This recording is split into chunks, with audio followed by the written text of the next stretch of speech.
It's a sobering moment for somebody in public life, not political but deeply human, as the former President Joe Biden, aged 82, has been diagnosed with an aggressive form of prostate cancer. A statement from his office confirmed that the cancer, marked by a Gleason score of 9, the highest measure on the scale of severity, has metastasized and entered the bone. This, by any standard, is a grave diagnosis, and yet we are told that the disease is hormone sensitive and therefore potentially manageable. Prostate cancer is, of course, one of the most common cancers affecting men, particularly in advanced age, yet a Gleason score of 9 with metastasis places Biden in the highest risk category.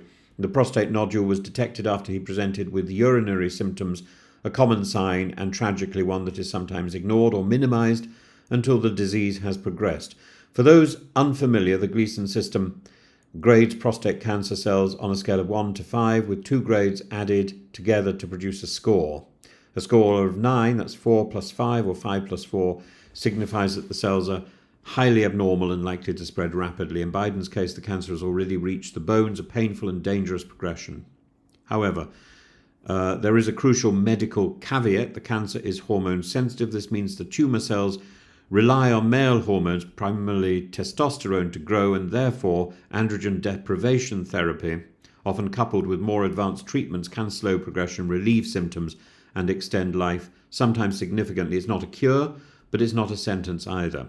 What makes this diagnosis particularly poignant is not just Biden's stature as a former president, but the timing. We're in the thick of a divisive period that has followed a very nasty presidential campaign, and Biden remains a significant, if controversial, figure within the Democratic Party and American political life. His health will inevitably become a matter not only of medical concern but of political speculation, and it's unfair to say that Biden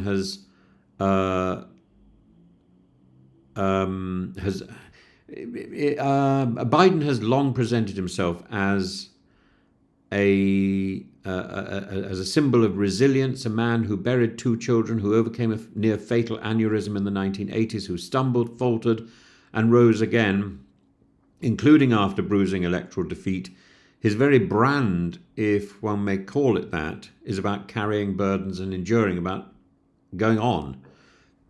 And although he wasn't able to stand against Trump in the end, he did his best to try to do so.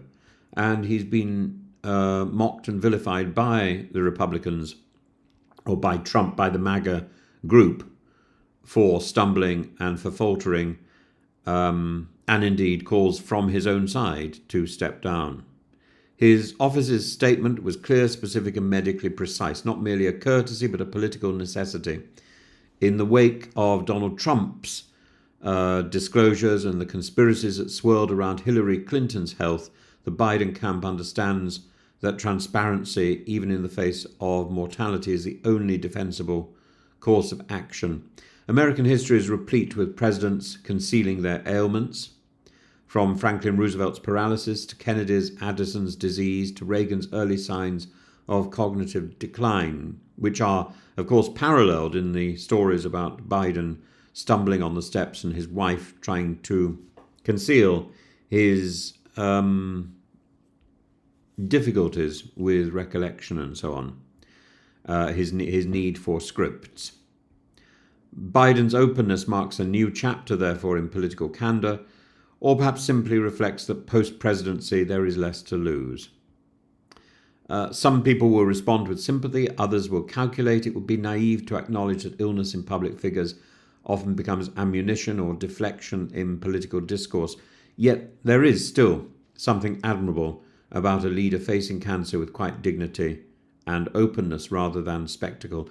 There's a deeper philosophical point too. Leadership doesn't grant immunity from the vulnerabilities of age or illness, and perhaps it shouldn't. For it is in frailty that character is tested. As Cicero wrote, old age is not a failure, but a different form of strength. Biden's illness, if it continues to speak publicly, might yet become a powerful reflection on mortality, public duty, and the limits of human strength. And We often forget that those who lead do so at a cost of privacy, of peace, of health. And Biden's diagnosis is not merely a footnote in his biography, a footnote to his presidency. It's a chapter that will demand fortitude from a man who has, for better or worse, always returned to the stage. As Biden and his family consult treatment options, the public should do something politicians rarely do: pause, reflect, and perhaps resist the urge to turn illness into allegory or a campaign slogan. Here is a man, a grandfather, a father, a public servant, facing cancer, and in doing so he joins millions who face the same fate each year. We don't know what the coming months will bring for Joe Biden, but if his past is any guide, he will meet it with resolve, and perhaps, in that, he offers a kind of leadership, not from behind a podium or at a rally, but from within the quiet, painful struggle that so many endure in private.